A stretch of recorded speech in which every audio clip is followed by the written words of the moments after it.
जैसा कि हम ट्रांसफार्मर का कंस्ट्रक्शन देख रहे थे और हमने देखा कि मेन पार्ट्स में ट्रांसफार्मर का कोर जो हमने पहले लेक्चर में पढ़ लिया, इसके अलावा बाइंडिंग, इंसुलेशन, ट्रांसफार्मर वायल और कंजर्वेटर एंड ब्रीदर, ये हमने लास्ट लेक्चर में पढ़ा। आज हम कूलिंग ऑफ ट्रांसफार्मर और कुछ होल्स रिले के बारे में पढ़ेंगे, जो कि ट्रांसफार्मर का एक महत्वपूर्ण हिस्सा और कंस्ट्रक्शन के दौरान एक महत्वपूर्ण एस्पेक्ट है। चलिए तो शुरू करते हैं कूलिंग ऑफ ट्रांसफार्मर के बारे में। कूलिंग ऑफ ट्रांसफार्मर का जरूरी क्यों? देखिए, ट्रांसफार्मर जब ऑपरेशन में रहता है तो दो तरह के लॉस होते हैं। एक को कोर लॉस बोलते हैं, हम लोग इस बारे में डिटेल में चर्चा करेंगे जब लॉसेज की चर्चा करेंगे, और दूसरे को कॉपर लॉस या बाइंडिंग लॉस जो बोलिए I² लॉस है ना, और एक को आयरन लॉस। ट्रांसफार्मर का हिस्सा है बाइंडिंग और कोर, तो यहाँ दो मेनली यही दोनों जगह लॉसेज होते हैं, और इन लॉसेज में वाटेज खर्चा होते हैं, और इन वाटेज के चलते टेम्परेचर क्या होता है, ट्रांसफार्मर के वायल का, बाइंडिंग का, पूरे ट्रांसफार्मर का टेम्परेचर इंक्रीज करता है। इस टेम्परेचर को हमें एक लिमिट वैल्यू तक रखना होगा, नहीं तो ज़्यादा टेम्परेचर इंक्रीज करने से ट्रांसफार्मर का बाइंडिंग जल सकता है, इंसुलेशन खराब हो सकते हैं एक दूसरे के बीच। तो हमें ज़रूरी है कि ट्रांसफार्मर के टेम्परेचर को मेंटेन रखें, एक लिमिट वैल्यू से ज़्यादा न बढ़ने दिया जाए। तो इसके लिए कुछ तरीके इस्तेमाल होते हैं जिसका चर्चा हम यहाँ कर रहे हैं। पहला तरीका है एयर, पहले तरीके को बोलते हैं एयर नेचुरल कूलिंग। इसमें होता क्या है, ट्रांसफार्मर के बाइंडिंग और कोर को सिंपली हवा में छोड़ दिया जाता है। जैसा कि आप इलेक्ट्रॉनिक सर्किट में किसी ट्रांसफार्मर को देखते होंगे, छोटा मोटा इलेक्ट्रॉनिक सर्किट में आपका चार्जर, तो ट्रांसफार्मर के बाइंडिंग और कोर को सिंपली हवा में छोड़ दिया जाता है और हवा के माध्यम से ही ठंडा होता है आपके कंप्यूटर में, ठीक है। इसके अलावा दूसरा तरीका है एयर ब्लास्ट का। एयर ब्लास्ट में क्या है, हवा का थ्रो ट्रांसफार्मर के ऊपर किया जाता है। Blast of air forced on trans, हवा का थ्रो एक होता है पंखे की मदद से। तो नेचुरल मतलब और ब्लास्ट मतलब दोनों एयर टाइप का है, और एक नेचुरल है और एक ब्लास्ट है। ब्लास्ट मतलब पंखे का इस्तेमाल करके हवा थ्रो करवाते हैं। इसके अलावा तीसरा और सबसे इम्पोर्टेंट तरीका है वायल नेचुरल कूलिंग, जो कि अधिकांशतः ट्रांसफार्मर में पाया जाता है। देखिए, बड़ा ही इंटरेस्टिंग है। इसमें क्या होता है कि ट्रांसफार्मर के कोर और बाइंडिंग को एक टैंक में डुबाया जाता है, जो कि मेन टैंक कहलाता है, और ये ट्रांसफार्मर वायल से फिल्ड रहता है। जैसा कि मैंने पहले भी बताया था, ट्रांसफार्मर वायल का दो प्रॉपर्टी है, एक इंसुलेशन इलेक्ट्रिक इंसुलेटर का, और दूसरा हीट कंडक्टर का। तो यहाँ हम कूलिंग पर्पस के लिए ट्रांसफार्मर के दूसरे प्रॉपर्टी का यूज़ करेंगे। मतलब ट्रांसफार्मर वायल एक अच्छा हीट कंडक्टर है, इस प्रॉपर्टी का यूज़ करेंगे। और ये आप टैंक देख रहे हैं, इसमें कोर और बाइंडिंग प्लेस्ड है, HV/LV दोनों तरह के बाइंडिंग प्लेस्ड, और ये इसको फिन्स बोलते हैं। ये क्या है, फिन्स ट्यूब के फॉर्म में होता है या दूसरे शेप में, चपटे शेप में होता है। ट्यूब और फिन्स, असल में चपटे शेप वाले को फिन्स बोलते हैं, इसको ट्यूब बोलते हैं। अभी होता क्या है कि ट्रांसफार्मर का टेम्परेचर जैसे जैसे गर्म होता है, तेल ऊपर उठना शुरू हो जाता है। गर्म चीज़ ऊपर उठती है हल्का होके, और ऊपर उठना शुरू हो जाता है, और ये ऊपर वाले रास्ते से इस तरह का रास्ता कवर करता है। यहाँ क्या है, एयर है, और जब एयर एटमॉस्फेयर के टेम्परेचर में आता है तो यहाँ तेल ठंडा होता है, और फिर नीचे आके ये सर्कुलेशन होता रहता है। तो आप देख रहे हैं कि जैसे जैसे टेम्परेचर बढ़ा, वायल हीटअप होके ऊपर की तरफ मूव किया, फिर वो फिन्स के थ्रू हवा के संपर्क में आया और ठंडा हुआ, और फिर नीचे वाले हिस्से से मेन टैंक में आ गया, और ये साइकिल चलते रहता है। ट्रांसफार्मर के गर्म होने पे तेल ऐसे सर्कुलेट करने लगता है। इस सर्कुलेशन में हमें कोई एक्स्ट्रा कुछ नहीं लगाना है, ये नेचुरल है, इसीलिए नेचुरल लगा हुआ है वर्ड। आप देख रहे हैं ना, नेचुरल सर्कुलेशन लगा हुआ है, कुछ अलग से हमको एक्स्ट्रा नहीं करना है। तो इस कूलिंग पर्पस के दौरान तेल गर्म होकर ऊपर उठती है, और ठंडा तेल नीचे से एंट्री कर जाता है और हम ट्यूब और फिन्स की मदद लेते हैं। अगर ट्यूब और फिन्स ना भी रहे तो ये वाल, इस वाल पे हवा रहता है तो इसे ठंडा किया रहता है। तो ट्यूब और फिन्स जनरली 25 kVA बहुत छोटे ट्रांसफार्मर के लिए नहीं यूज होता है। ये तरीका 25 kVA से बड़े ट्रांसफार्मर के लिए हम यूज़ करते हैं। और इस तरह के नेचुरल वायल का नेचुरल सर्कुलेशन होता है, इसीलिए वायल नेचुरल कूलिंग इसका नाम रखा गया है। तो जितना बड़ा मतलब आप वायल को जितना बड़ा सरफेस एरिया दीजिएगा उतना जल्दी ठंडा होगा। चलिए, ये बहुत ही इंपॉर्टेंट तरीका है और ये 25 kVA से बड़े ट्रांसफार्मर के लिए यूज होता है। अन्य तरीके हैं वायल फोर्स करने का मतलब, अब वायल को हम किसी पंप के थ्रू सर्कुलेट कराएंगे, लेकिन हवा क्या होगा, नेचुरल होगा। ठीक है, वायल और इसमें क्या है, वायल और एयर दो एजेंट हैं कूलिंग के, ये फोर्स्ड है और ये नेचुरल है। ठीक है, वायल फोर्स्ड ब्लास्ट, इसमें भी क्या दो एजेंट है, वायल और एयर। ये ब्लास्ट है पंखे की मदद से और ये फोर्स्ड है मतलब पंप की मदद से। इसमें दो एजेंट है, वायल और वाटर। ठीक है ना, ये फोर्स्ड है और ये नेचुरल है। नेचुरल का लेवल अपने अपने पानी थोड़ी गिरेगा, फिन्स पे पानी दिया जाता है, इसलिए इसे नेचुरल कहना अच्छा नहीं लगेगा। ठीक है, आप समझ रहे बात। चलिए, अब सबसे इंपॉर्टेंट टॉपिक है बुश होल्स रिले। ट्रांसफार्मर में बुश होल्स रिले का यूज़ किया जाता है।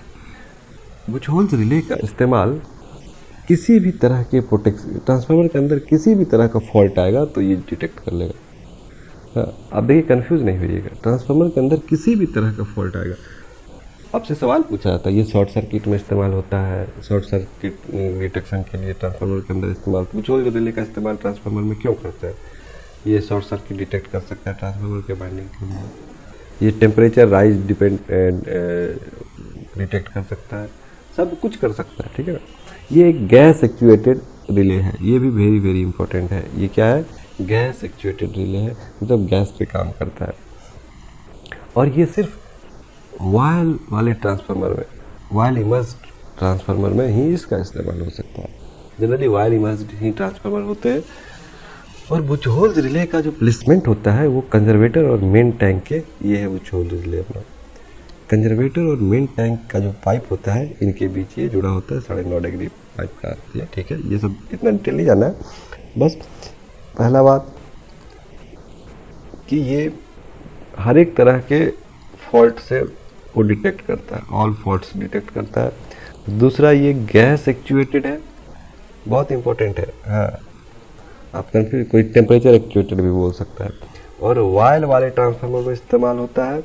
और चौथा, कहाँ प्लेस्ड होता है, main tank and conservator tank के बीच में प्लेस होता है। ठीक है, यहाँ आप देख रहे हैं ये जो पाइप जा रहा है इसके बीच में प्लेस। चलिए, तो अब हम देखते हैं कि बुश होल्स रिले करता क्या है और इसके अंदर क्या होता है। बुश होल्स रिले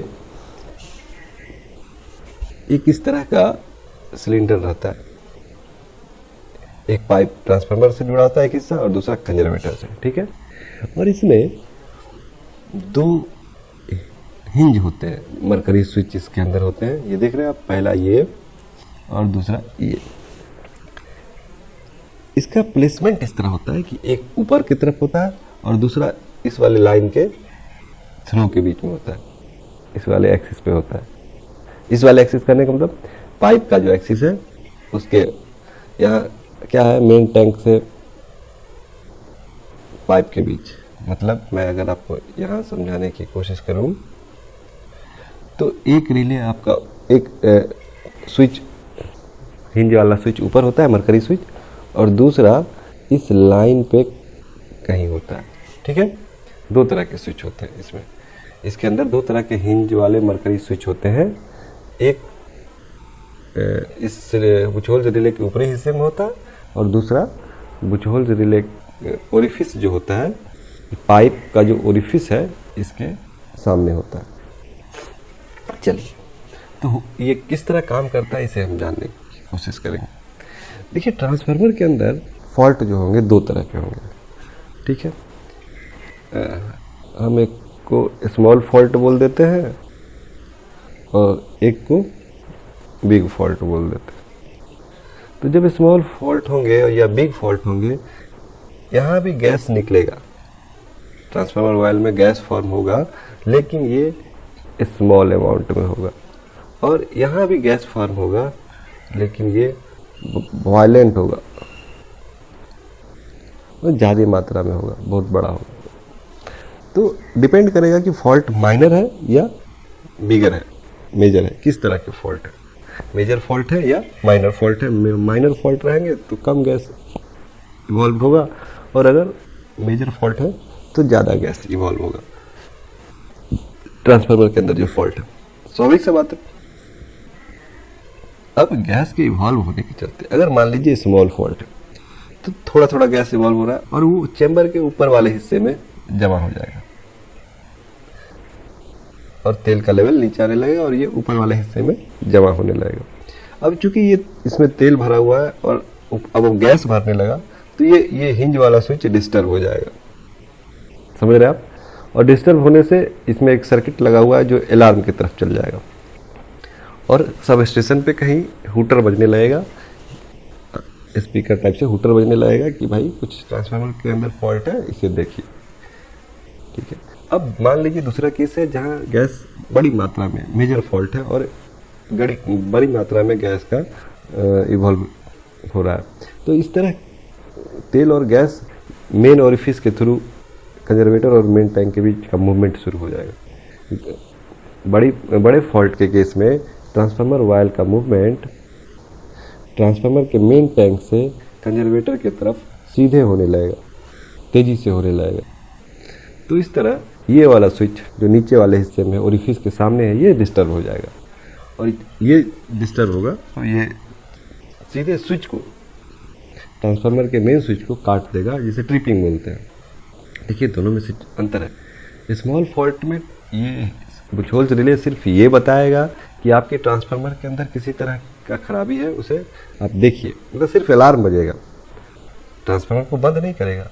लेकिन अगर बड़े फॉल्ट है तो ट्रांसफार्मर का नीचे वाला स्विच ऑपरेट कर जाएगा और ट्रांसफार्मर को ट्रिप करा देगा, ट्रांसफार्मर से लोड को ट्रांसफार्मर से के इनपुट को मतलब डिस्कनेक्ट कर देगा। ये रिले है। इसके बाद आपको सर्किट ब्रेकर का इस्तेमाल करना पड़ेगा, तभी हटाएगा। ये एक सिग्नल देगा सर्किट ब्रेकर को, ट्रिपिंग का, नीचे वाला हिस्सा ट्रिपिंग का सिग्नल देगा कि ट्रांसफार्मर के मेन स्विच को आप बंद कर दीजिए। तो बातें आपको समझ में आ रही होंगी। यही मैंने यहाँ लिखा है, डिटेल में लिखा है, आप चाहें तो इसे पढ़ लें। For a minor fault a slow generation of gas gives rise to gas bubbles which try to go to the conservator but are trapped in the upper portion of the relay chamber. इस हिस्से में trap हो जाते हैं। Thereby a fall in while level takes place. While level नीचे आता है। This disturbs the equilibrium of the gas floats. The float tilts and alarm circuit is closed through the mercury switch and indication is given. ऊपर वाले हिस्से में indication दिया जाता है। और जब हैवी फॉल्ट होता है, large volume of gases are generated which causes violent displacement of wire and thus a balance of the lower float is disturbed. बड़े फॉल्ट के केस में नीचे वाले हिस्सा डिस्टर्ब हो जाता है, ये switch the lower float is tilted and contacts are closed which are arranged to trip the transformer. इसके बाद ये ट्रिपिंग सर्किट को दे देगा और ट्रिपिंग सर्किट ट्रांसफार्मर के मेन स्विच को बंद कर देगा। तो ट्रांसफार्मर के कंस्ट्रक्शन में हमने अभी तक देखा, कोर के बारे में एक लेसन में देखा, उसके बाद बाइंडिंग्स वगैरह के बारे में दूसरे लेसन में देखा, और आज तीसरे लेसन में हमने देखा कूलिंग और बुचहोल्स रिले के बारे में। ठीक है। तो ये तीन हिस्सा ट्रांसफार्मर के कंस्ट्रक्शन के हैं। अब आने वाले लेक्चर्स में हम ट्रांसफार्मर का डिटेल में एनालाइज करेंगे। कंस्ट्रक्शन को अभी यहीं रोकते हैं, जहाँ जरूरी होगी वहाँ हम कंस्ट्रक्शन के बारे में उस पॉइंट को हम पढ़ लेंगे। Thank you for watching.